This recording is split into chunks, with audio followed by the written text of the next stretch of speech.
السلام علیکم ورحمۃ اللہ وبرکاتہ۔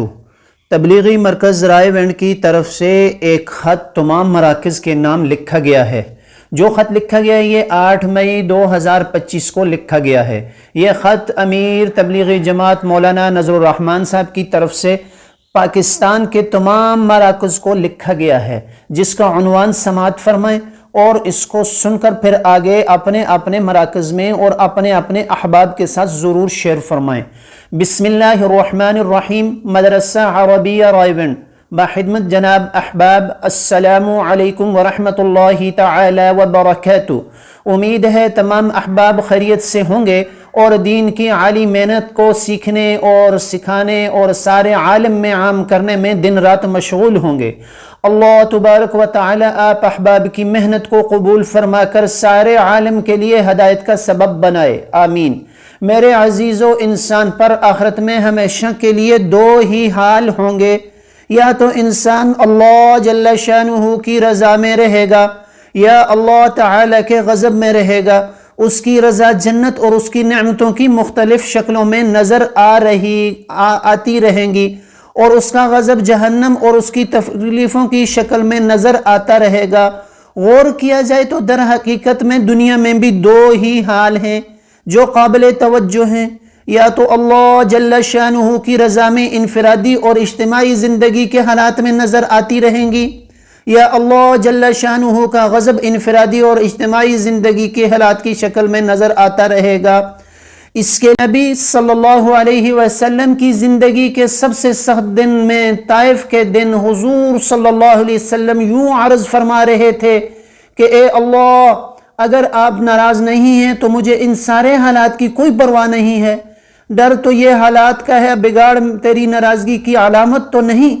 البتہ ساتھ ہی یہ بھی عرض کر دیا، اگر یہ حالات آپ کی ناراضگی کی علامت نہیں ہیں تو اس خدشے سے امن ہے تو اے باری تعالیٰ، تیری عافیت میں میرے لیے بہت گنجائش ہے، عافیت ہے، عافیت ہی نصیب فرما دیجئے۔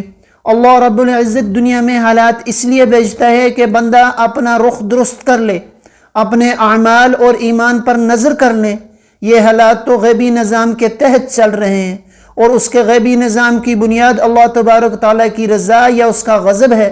اللہ تبارک تعالیٰ کی رضا اور غضب کا تعلق تو انسان کے اعمال اور ایمان اور اعمال سے ہے، اس لیے یہ وقت تو اس کا ہے کہ اپنے ایمان اور اعمال کی کمی کا احساس کر کے اپنے ایمان اور اعمال کو درست کرنے کے لیے پیدل جماعتیں بنا کر اللہ جل شانہ کے راستے میں نکالا جائے، اور باقی رہنے والا ہر بستی کا ہر فرد ایمان والا، اعمال والا، اور اس کی دعوت اور اس کی محنت اور اس کی اہمیت سمجھ کر مسجد وار کام کے 5 اعمال کا اہتمام کرنا شروع کرے، اور گھروں میں بھی اعمال کا ماحول بنایا جائے تاکہ ان اعمال کے ذریعے بستی کے ہر فرد کو اس محنت کے لیے ساری دنیا میں پھرنے پر آمادہ کیا جائے۔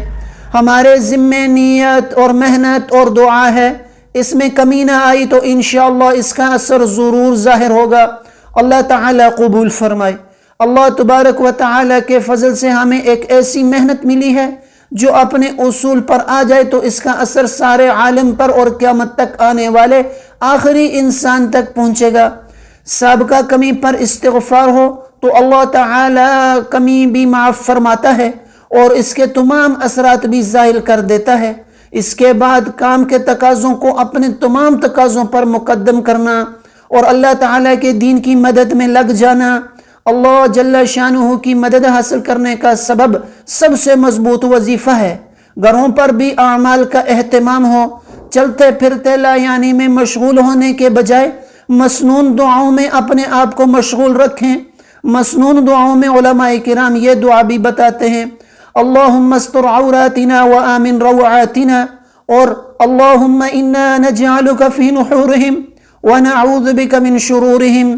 اللہم استر عوراتنا وآمن روعاتنا، اللہم انا نجعلک فی نحورہم ونعوذ بک من شرورہم۔ اللہم استر عوراتنا وآمن روعاتنا، اللہم انا نجعلک فی نحورہم ونعوذ بک من شرورہم۔ ان دعاؤں اور استغفار کی کثرت کا اہتمام ہو۔ تمام احباب کی خدمت میں سلام اور دعاؤں کی درخواست۔ اس خط کو نقول ذیلی علاقوں میں بھیجی دی جائیں۔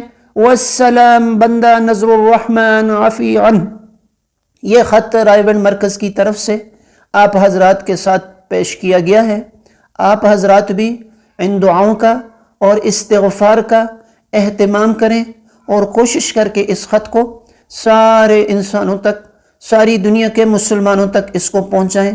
اللہ پاک ہمارا ناصر و حامی ہو، اور اللہ پاک مصائب سے، مشکلات سے، آزمائشوں سے امت مسلمہ کی حفاظت فرمائے۔ اللہ پاک ہمیں دین کی سمجھ عطا فرمائے اور دین پر عمل کرنے والا بنائے۔ السلام علیکم ورحمۃ اللہ تعالی وبرکاتہ۔